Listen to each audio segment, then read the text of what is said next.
ప్రభునందు నాకు అత్యంత ప్రియమైనటువంటి వారులారా, మన ప్రభువును రక్షకునేటువంటి యేసుక్రీస్తు వారి యొక్క శుభనామంలో మీ అందరికీ నా హృదయపూర్వకమైనటువంటి శుభములు వందనములు తెలియజేస్తున్నాను. ఉదయకాల సమయంలో దేవుని వాక్యాన్ని ధ్యానం చేసుకుందాము. ఈరోజు వాక్య ధ్యానం కొరకు మనం తీసుకున్నటువంటి లేఖన భాగం కీర్తనల గ్రంథం 55వ కీర్తన 22వ వచనం చదువుకుందాం. నీ భారము యెహోవా మీద మోపము, ఆయనే నిన్ను ఆదుకొనును. నీతిమంతులను ఆయన ఎన్నడను కదలనీయడు. ఆమేన్. దేవుని నామమునకు మహిమ కలుగును గాక. ఈ వాక్య భాగాన్ని మనం గమనించినట్లయితే, మరి నీ భారాన్ని యెహోవా మీద మోపండి, ఆయన మిమ్మల్ని ఆదుకుంటాడు అని చెప్పి దేవుని వాక్యం సెలవిస్తూ ఉంది. అంతేకాదు నీతిమంతులైనటువంటి వారిని ఎన్నడూ కూడా కదలనీయడని కూడా దేవుని వాక్యం ఇక్కడ మనకు తెలియచేస్తూ ఉంది.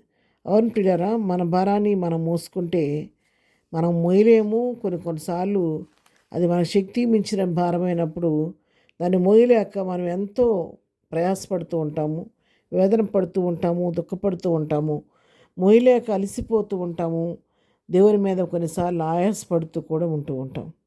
ఇక్కడ దేవుని వాక్యం మనతో స్పష్టంగా చెప్తుంది, ఉదయకాల సమయంలో మీ భారాన్ని మీరు మోసుకోవద్దు, కానీ మీ భారాన్ని యెహోవా మీద మోపండి.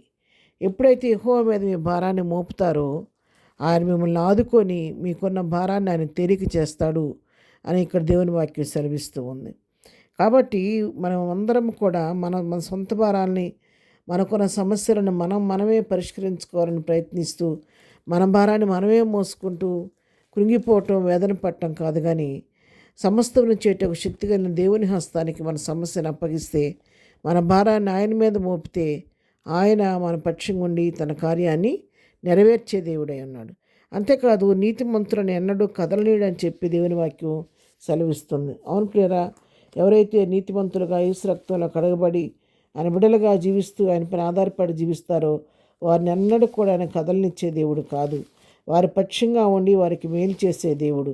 కీర్తన గ్రంథం 125వ కీర్తన 1వ వచనం మనం చదువుకుంటే, యెహోవా యందు భయభక్తులు ఉంచువారు కదలక నిత్యం నిలిచి సియోను కొండవలే నుందురంట.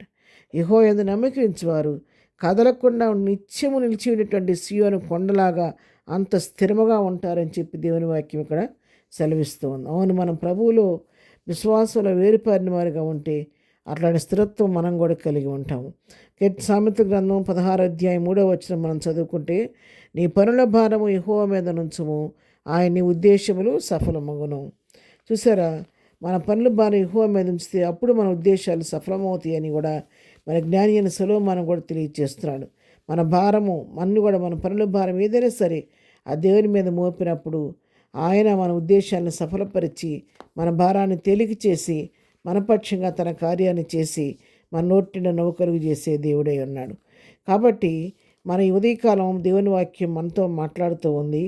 మరి దేవుని వాక్యం మనను స్పష్టంగా హెచ్చరిస్తుండగా మనం కూడా ప్రతి భారాన్ని ప్రభు పైన మోపి విశ్వాసంతో ముందుకు సాగిపోదాం. పేతురు రాసిన మొదటి పత్రిక 5వ అధ్యాయం 7వ వచనం చూస్తే, ఆయన మిమ్మల్ని గూర్చి చింతించున్నాడు గనుక మీ చింత యావత్తు ఆయన మీద వేయుడి అని దేవుని వాక్యం సెలవిస్తుంది. ఇది మన చింత ఆయన మీద వేద్దాము, మన భారం ఆయన మీద మోపుదాము, ప్రభువుకి అప్పగించి మనం ధైర్యంగా ముందుకు సాగిపోదాం. ఒకసారి ఒక వృద్ధుడు గడ్డి మోపును ఎత్తున పెట్టుకొని నడవలేక నడుచుకుంటూ వెళ్తుంటే ఆ ప్రక్కగా వస్తున్నటువంటి ఒక లారీ డ్రైవరు చూసి టాటా ఏసీ ఉంటుంది కదా, లగేజ్ మోసుకెళ్ళే బండి, ఆయన చూసి అయ్యో ఈయన పెద్ద ఆయన నడవలేకపోతున్నాడని చెప్పి, తాత నా బండి మీద దాంట్లో ఎక్కి కూర్చో అన్నాడంట. ఎక్కి కూర్చో అంటే ఈయన ఏం చేశాడు, ఎక్కి కూర్చున్నాడు, కానీ ఆ గడ్డి మోపు మాత్రం తన తల మీద పెట్టుకొని కూర్చున్నాడంట. తర్వాత కొంత దూరం వెళ్ళిన తర్వాత ఈయనకి ఎందుకు అనుమానం వచ్చి చూస్తే ఈయన కూర్చున్నాడు, కానీ గడ్డి మోపు తల మీద పెట్టుకుంటూ అడుగుతున్నాడు, అయ్యో ఏంటి తాత ఎందుకు దించలేదంటే, అయ్యా నన్ను ఎక్కమన్నావు కానీ గడ్డి మోపు పెట్టుకోమనలేదు కదా, పెడితే నువ్వేమని అంటావని నేను పెట్టలేదు అన్నాడు. నేను ఎక్కమంది ఎందుకు, నీ మీద ఆ భారం దించి నువ్వు తేలిక చేసి నువ్వు ఫ్రీగా కూర్చుంటావు ఎక్కమన్నాను కదా, నువ్వు ఎక్కి కూడా నీ భారం నువ్వే మోసుకుంటున్నావు అని చెప్పి అన్నాడంట. అవును ప్రియులారా, చాలాసార్లు మనం కూడా అలాగే ఉంటాం. దేవుని ప్రేమిస్తున్నామని, దేవుని బిడ్డమని చెప్పుకుంటూ కూడా మన భారాన్ని పూర్తిగా ప్రభువుకు అప్పగించకుండా మన భారాన్ని మనమే మోసుకుంటూ కొన్నిసార్లు చింతిస్తూ ఉంటాం. అలా ఉండకుండా ఇక మీదట మనం కూడా మన చింత యావత్తు ఆయన మీద వేసి ధైర్యంతో విశ్వాసంతో ప్రభు వైపు చూస్తూ ముందుకు సాగిపోదాం. ప్రార్థన. ప్రేమగల తండ్రి, పరిశుద్ధుడా నీ కొందనాలు ఉదయకాల దీవెనతో నింపండి. చేయి పనిపాటు రాకపోకలు తోడుగుండండి. బర్త్డే మేనేజ్ చేసుకుని దీవించి ఆశీర్దించి ప్రతి వారి అక్కలు మీ నామలో తీర్చమని యేసునామలో ప్రార్థించడి పొందుకొని ఉన్నాము తండ్రి. ఆమెన్. ప్రభు కృప సదాకాలం మనందరికీ తోడయుండి నడిపించునుగాక. ఆమెన్.